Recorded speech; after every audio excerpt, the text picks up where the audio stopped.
Hello friends, स्वागत है आपका हमारे चैनल हार्ड वर्किंग एक्सपीरियंस पर। आज मैं आपको बताने वाला हूँ कि लेखपाल को लेकर आपकी क्या स्ट्रेटजी होनी चाहिए ताकि एग्ज़ाम आपका आराम से निकल जाए और आपको कोई भी दिक्कत ना आए। जैसा कि आप देख सकते हैं, मैं लेखपाल सिलेक्टेड हूँ पिछली वाली भर्ती का और मेरे पैट में भी 99.99 परसेंटाइल आए हैं। मैं अभी आपको दिखाता हूँ मेरे स्कोर कार्ड जो दोनों हैं।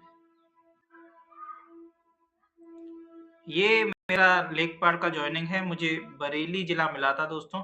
खैर मेरे कुछ फैमिली रीज़न्स की वज़ह से मैंने जॉइन नहीं कर पाया। मैं रेलवे में ग्रुप डी की पोस्ट पर अभी कर रहा हूँ जॉब और आगे सीजीएल की तैयारी कर रहा हूँ दोस्तों। मैं आपको अच्छी तरह गाइड कर सकता हूँ कि आप कैसे लेखपाल की तैयारी कर सकते हो और कैसे आप स्कोर ला सकते हैं। क्योंकि मैंने पैट में भी ऐसा नहीं कि मैंने इसी में एग्ज़ाम में स्कोर किया है, मैंने पैट में भी अच्छा स्कोर किया है। क्या आपकी स्ट्रैटेजी होनी चाहिए? आपकी स्ट्रैटेजी क्या होनी चाहिए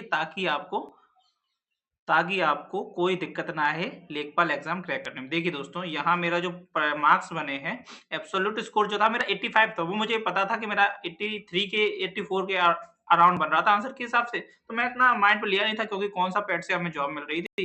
तो ठीक है, मैंने देख लिया था कि पैट से इतने नंबर बन रहे हैं, लेकिन नॉर्मलाइज होकर मेरे स्कोर बढ़ गए दोस्तों।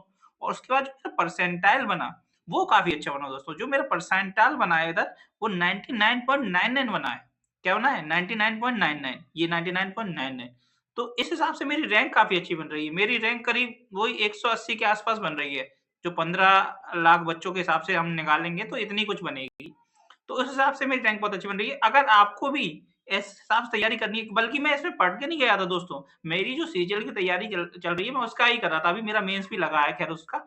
तो मैं आपको बताऊँगा कि आपको किस तरीके से करना है और कौन-सी किताबें चाहिए, क्या स्टडी मटेरियल चाहिए आपको और कैसे आप क्वालीफ़ाई कर पाओगे। ये मेरा स्कोर कार्ड है। इसमें इधर मैं इसे छुपा दूँगा, अपना रोल नंबर छुपाने की आवश्यकता है नहीं, क्या है अपना स्कोर कार्ड है तो है ही। ठीक है दोस्तों, ये पूरा स्कोर कार्ड है। ये मेरे 99.9 परसेंटाइल हैं। चलो अब हम नोटिफ़िकेशन समझते हैं कि इस बार हमें थोड़े चेंजेज़ जो करने हैं, वो क्या चेंजेज़ करने पड़ेंगे। तो दोस्तों हम आ चुके हैं लेखपाल के नोटिफिकेशन पर। ये रहा लेखपाल का नोटिफिकेशन जो इस 16 तारीख को प्रकाशन हुआ था और यहाँ पर 28 तारीख से ये हो जाएंगे। आवेदन संशोधन करने की 4/2/2026 29 तारीख से ये चालू हो जाएगा। ठीक है, और 28 तारीख तक चलेगा। अब जो सिलेबस में बदलाव हुआ है सीधे वहां पर चल, जो मेन पार्ट है जहां से हमारा सिलेक्शन होना है वो ये है दोस्तों। जैसा कि आप देख रहे हो, जो सिलेबस है वो हल्का हल्का पेट की तरह है। समय तो 2 घंटा है ही, समय की कोई दिक्कत होने ही नहीं वाली। 2 घंटा बहुत समय है दोस्तों, लेकिन हल्का हल्का ये पेट जैसा ही सिलेबस है। जैसा कि आप देख सकते हैं, इतिहास 5 नंबर का, राज्य व्यवस्था 5 नंबर की, भूगोल, अर्थव्यवस्था, ग्राम समाज एवं विकास जो कि 5 ही नंबर का है केवल। तो ज्यादा करना नहीं है। जो योजनाएं होंगी इसमें, ग्राम समाज में जो योजनाएं होंगी, केवल उनकी तैयारी करनी है। बाकी आपको किसी कुछ भी करने की जरूरत है नहीं इसमें। ठीक है। और ग्राम समाज के बाद राष्ट्रीय और अंतर्राष्ट्रीय महत्व की समसामयिक घटनाएं, विज्ञान और प्रौद्योगिकी, पर्यावरण और आपदा प्रबंधन। बाकी ये डाटा इंटरप्रिटेशन जो पैट में आता था टेबल्स का, वो आएगा 10 नंबर का, और 10 नंबर की हिंदी। अब मैं आपको बताता हूँ आपके श्योर नंबर कितने आप ला सकते हो। वैसे जो मेरा पिछली बार लेखपाल में स्कोर था वो 83 था। मेरा 83 था और 85 हो गया था। और जो जनरल से सिलेक्शन हुआ था, इस वजह से मुझे जिला नहीं दिया उन्होंने, होम जिला। मुझे बहुत दूर बरेली जिला मिला था। तो आपको भी कैसे मैक्सिमाइज करना है अपना स्कोर, वो आप समझिए। मैं बेसिक बिल्कुल जैसे होता है आपको वैसे ही बताऊंगा क्या क्या करना है और क्या नहीं करना है। सबसे पहले यूपीजी के 20 नंबर की परीक्षा वाणी किताब आती है यूपीजीके की। आप यूट्यूब पे डालोगे ना, कहीं से भी मिल जाएगी मैराथन। वो 5, 6, 7 घंटे में परीक्षा वाणी की पूरी किताब पढ़ाते थे। आप वो कर लेना। यूपीजीके के लिए वहां से हो जाएगा।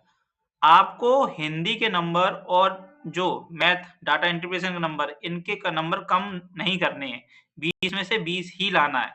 क्योंकि देखो डाटा इंटरप्रिटेशन ऐसा है, अभी जो मेरा पैट में आपने स्कोर कार्ड देखा, उसमें मेरे मैथ और रीजनिंग वगैरह जो थी पैट में, उसमें सब में फुल से फुल मार्क्स हैं ताकि नंबर स्कोर करें। जीके में तो देखो कट ही जाते हैं। कुछ-कुछ सवाल ऐसे आते हैं जो किसी से नहीं बनते, तो वो आपसे भी नहीं बनेंगे। तो उन्हें तो छोड़ना है ही, लेकिन नंबर जो आप खींच सकते हो वो यहाँ से डाटा इंटरप्रिटेशन और सामान्य हिंदी से। आप कंप्यूटर में भी खींच सकते हो क्योंकि अभी जैसे यूपी ट्रिपल एससी से जूनियर असिस्टेंट वालों की तैयारी हुई थी। अब जिसने जूनियर असिस्टेंट की तैयारी करी होगी उसका कंप्यूटर पहले से अच्छा होगा, तो वो वहाँ 15 में से 12-13 आराम से स्कोर कर लेगा, क्योंकि वहाँ उसमें कंप्यूटर अच्छा पूछा गया था। तो कंप्यूटर में भी आपको नंबर स्कोर करने, अगर आपको सिलेक्शन लेना है तो। तो यहाँ से हमने देखा कि यहाँ के 10 नंबर, हिंदी के 10 नंबर, यहाँ से हम ले रहे 12 नंबर एप्रॉक्स, और यहाँ से हम ले रहे 15 नंबर, यूपी जीके से 15 नंबर ले रहे, 5 को एप्रॉक्स में काट रहे। ठीक, बाकी इनमें से कुछ सवाल सरल होंगे, कुछ महंगे होंगे, तो एक-एक नंबर, 2-2 नंबर, क्या पता कुछ कठिन भी हो। तो यहाँ से आपके कितने नंबर बन रहे हैं, यहाँ से आपके देखो 40 ये नंबर हो गए और 47 नंबर के आसपास बन गए हैं। 47 नंबर यहाँ से आपके ये तो फिक्स बन ही जाएंगे। ऊपर से जो ये पोर्शन है, ये वाला पोर्शन,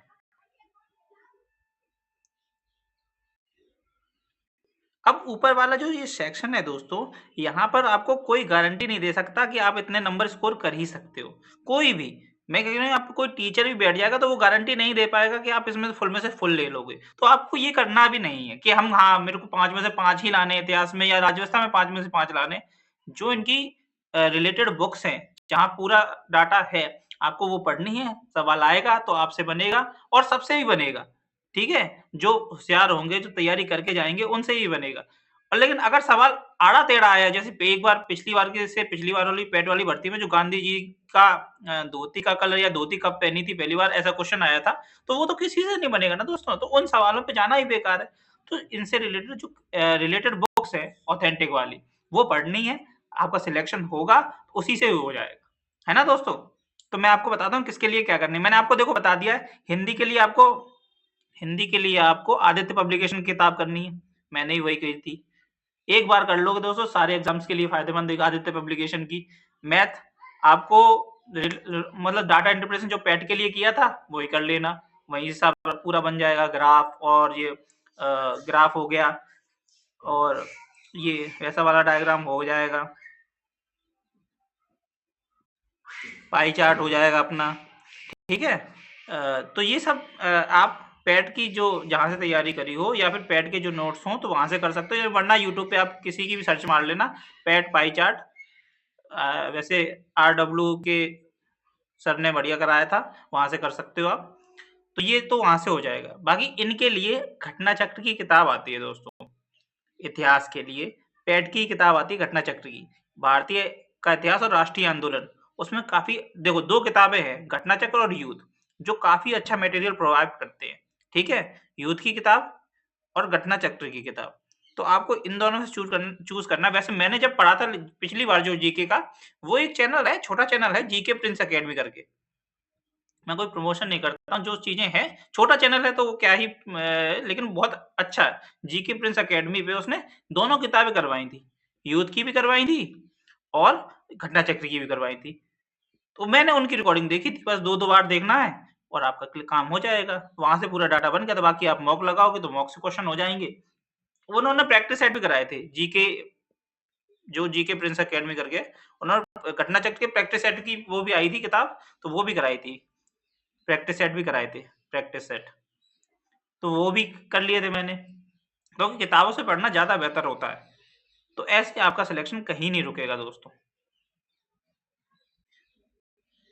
ये, और यदि आपको कोई लगता है कि आपको किसी एक सब्जेक्ट में कुछ दिक्कत आ रही है, आपको और सब्जेक्ट सही है, कहीं नंबर नहीं बन रहे, क्यों नहीं बन रहे, तो आप उससे रिलेटेड कमेंट कर सकते हो, मैं कमेंट में आपकी क्वेरी दूर कर दूंगा दोस्तों। मैं भी आपकी जैसे तैयारी कर रहा हूँ, आपका भाई समान हूँ, तो आपकी कोई भी दिक्कत हो आप कमेंट बॉक्स में डालिए, मैं आपको उसका रिप्लाई जरूर दूंगा। धन्यवाद।